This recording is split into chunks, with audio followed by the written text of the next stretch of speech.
Bonjour mesdames et messieurs et bienvenue dans cette édition.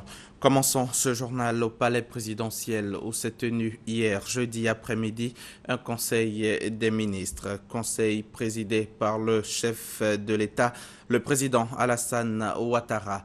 Plusieurs mesures ont été prises. Au nombre de celles-ci, le projet de décret portant restructuration de l'armée.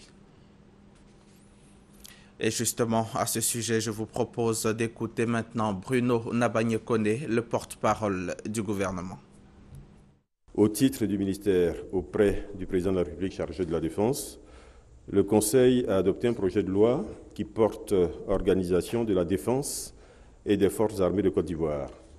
C'est un projet de loi qui est destiné à abroger la loi précédente qui date de 1961.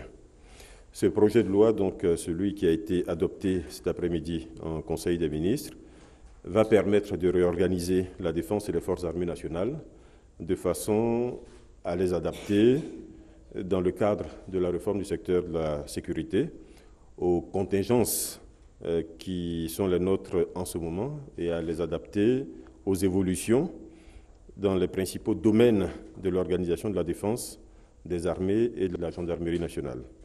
Il s'agit notamment de la prise en compte du Conseil national de sécurité, qui est un organe nouveau, la création, la composition d'un comité de coordination de défense, l'institution des commandements militaires régionaux de défense. Il y a les différentes composantes des armées et de la gendarmerie telles qu'elles se présentent et leurs missions qui devront désormais comprendre explicitement les notions de respect des droits de l'homme et des libertés publiques, la création d'un état-major général des armées, du commandement supérieur de la gendarmerie nationale et de ses différentes composantes, des états-majors d'armée et des commandements des composantes de la gendarmerie nationale, des régions militaires de défense, des zones interarmées de défense, des forces spéciales et des directions de services. Il y a également le mode de fixation des effectifs des armées et de la gendarmerie nationale. Fin ce jeudi des travaux de l'atelier bilan du plan d'action 2012-2014 du Comité national de surveillance des actions de lutte contre la traite, l'exploitation et le travail des enfants en Côte d'Ivoire. Cette rencontre bilan de l'organisation et du fonctionnement de la lutte pour la protection des enfants a été l'occasion pour les participants d'évaluer les actions menées sur le terrain après 3 années d'activité. Ce jeudi, avant sa clôture, l'atelier a présenté ses conclusions à la présidente du comité national, la première dame Dominique Ouattara. Vous le savez certainement déjà, le pont Henri Konan-Bédié sera inauguré mardi prochain, 16 décembre. Mais comme vous le savez aussi, pour faire des omelettes, il faut casser des œufs. La réalisation de ce projet a nécessité le déguerpissement des populations qui étaient dans l'emprise du projet. Que sont devenus ces déguerpis du site du 3e pont du district d'Abidjan? Comment s'est déroulé le dédommagement des victimes de ce projet de développement? Les réponses maintenant avec Christelle Menant. Les piliers de l'échangeur de Marcory, aujourd'hui plantés sur ce qui fut jusqu'en 1999 les habitations de 188 ménages, un peu moins de 1500 personnes avec les commerçants. Du côté de Cocody, 1500 habitants et commerçants, au total près de 3000 personnes affectées en 1999 par la nouvelle liaison Marcory-Riviera. On fait une étude d'impact environnemental et social, comme on dit, qui va identifier toutes les personnes affectées par le projet. Mais en 2011, il a fallu encore déguerpir près de 2500 autres personnes venues réoccuper les sites d'emprise lors de la suspension des travaux due à la crise. Les règles nous obligent à indemniser tous ceux qui sont affectés par le projet.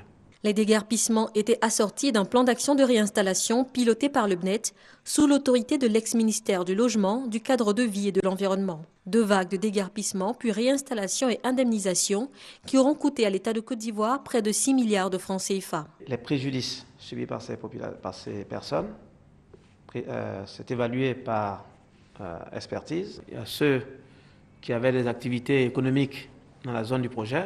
Certaines personnes préfèrent être relogées, donc le projet prend en compte la reconstruction des bâtiments et ensuite l'État procède au aux indemnisations. Nous avons retrouvé une partie des déguerpis de la commune de Marcory-Sikoji. 55 ménages réinstallés 3 km plus loin dans la cité Henri-Konan Bédié à Aliodan, Marcory-Anoumambo. Les logements, il n'y a pas de problème. On est bien dedans. Prévu dans les réinstallations de la cité Henri-Konan Bédié, la mise à disposition d'une école primaire et d'un marché non encore effective. Manque d'eau courante et absence de titres fonciers sont à rajouter aux préoccupations des habitants de la cité. D'abord, le titre foncier, l'eau et l'électricité. Après, l'école pour nos enfants. Il y a un terrain qui était réservé pour faire le marché. Ça y est là. Étant donné qu'on n'a pas le titre foncier, qui peut l'aménager? On nous fait payer l'impôt, on n'a pas de titre foncier, on a pas un jour, on peut se réveiller un matin, on vient, on dit c'est pas chez vous. Et puis on nous déguerpit de l'endroit. 15 ans plus tard, ces propriétaires espèrent toujours donner à leur cité Henri-Konan Bédié l'allure promise. S'il n'y avait pas ce troisième pont, cette cité n'allait pas exister. De toute façon, c'est bien fait là. On aimerait que notre cité soit aussi embellie de cette façon-là. Henri-Konan Bédié, c'est également le nom du troisième pont. C'est empreint d'émotion et de fierté qu'ils en parlent. Je suis émue. C'est venu dans le quartier où moi j'étais, le lieu où j'étais, et je vois que le lieu est vraiment transformé hautement. C'est beau à voir. On avait refusé ce joli pont-là. Mais on a accepté, voilà un joli pont. Donc mon nom, Kobena, là, est resté aussi. C'est inscrit.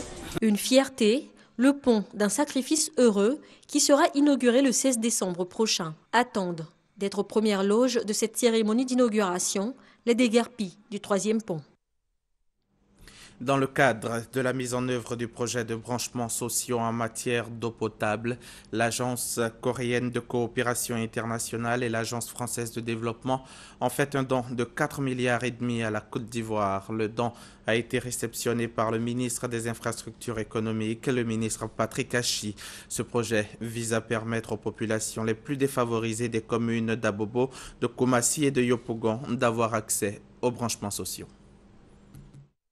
Bonne nouvelle pour les populations défavorisées des communes de Yopougon, Koumassi et Abobo. L'Agence coréenne de coopération internationale KOICA et l'Agence française de développement AFD viennent de faire un don d'une valeur de 4,5 milliards de francs CFA à la Côte d'Ivoire, montant qui permettra à 30 000 ménages d'avoir un branchement social. Dans quelques jours, Son Excellence le Président de la République va inaugurer la station de Niangon, une des premières grandes stations qui va régler le problème de déficit d'approvisionnement en eau potable de la ville d'Abidjan. Le gouvernement a décidé, dans le cadre de ce vaste programme d'amélioration de l'accessibilité à l'eau potable, de subventionner le coût de ces branchements-là et de voir dans quelle mesure on peut les ramener à la somme d'environ 20 000 francs CFA. À travers ce don, le gouvernement coréen entend contribuer au développement de la Côte d'Ivoire. L'aide au développement pour la Côte d'Ivoire s'est augmentée davantage et je suis très heureux. Pour son Excellence Georges Serre, ambassadeur de France en Côte d'Ivoire, c'est un acte à saluer. En matière d'eau potable, et là je crois qu'on fait un grand pas en avant par rapport à la situation précédente, puis nous en sommes très contents. Cette coopération Corée-France à Côte d'Ivoire va apporter un ouf de soulagement aux populations de ces 3 communes. Reportage signé Sephora Zegui et Franck Quadio. Sport, football. Le porte-parole de la Fédération ivoirienne de football, Pierre Gondo, a animé un point de presse hier après-midi. À l'ordre du jour, les préparatifs de la Coupe d'Afrique des Nations Guinée équatoriale 2015 qui se tiendra du 17 janvier au 8 février prochain. La Fédération ivoirienne de football et le ministère des Sports ont du mal à s'accorder sur le budget de la CAN 2015. Alors que la FIFA réclame 3,5 milliards de francs CFA pour la préparation et toute la compétition jusqu'à la finale, le ministère se dit disposé à n'octroyer que 310 millions de francs CFA, soit moins de 10% du budget initial établi par la fédération. Généralement, quand le budget est présenté et admis, il est décaissé de façon progressive, au fur et à mesure que vous avancez dans la compétition. Face à ce nouveau bras de fer FIF-ministère, le porte-parole de la fédération Pierre Gondo espère l'assouplissement de la position du ministère pour ne pas compromettre la participation de la Côte d'Ivoire à la CAN 2015. Ce budget, je vous l'ai dit, Par rapport à 2013, il est en baisse de plus de 330 millions. Maintenant, si nous n'avons pas les moyens d'y aller, comment voulez-vous qu'on y aille? Le sélectionneur national Hervé Renard a pour sa part proposé un plan de préparation de la CAN. Ce projet, validé par la Fédération ivoirienne de football, prévoit le démarrage de la préparation le 2 janvier 2015 à Abu Dhabi, aux Émirats arabes unis, pratiquement à 2 semaines du début de la Coupe d'Afrique des Nations 2015. C'est la fin de ce journal, mais avant de nous quitter, sachez bien qu'après les députés, le Sénat a voté jeudi 11 décembre en France une résolution demandant la reconnaissance de l'État de Palestine par la France et une reprise sans délai des négociations israélo-palestiniennes. Ce texte, défendu par les socialistes, les écologistes et les communistes, a été adopté par 154 voix contre 146. Pour les membres du PS, la reconnaissance de l'État palestinien est le premier pas d'une relation d'égal à égal entre Israël et les Palestiniens et la condition sine qua non de l'ouverture de véritables négociations. Fin de ce journal, à demain, 6h30.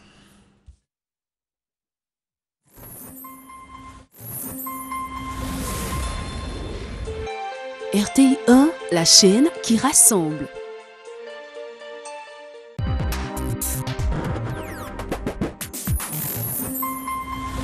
Petit Papa Noël. Chers petits amis, venez célébrer Noël de 1000 merveilles avec la RTI. Le samedi 20 décembre à 14h au Palais des Sports de Trècheville. Le Père Noël offrira de nombreux cadeaux. Tous au Palais des Sports le samedi 20 décembre pour un magnifique Noël.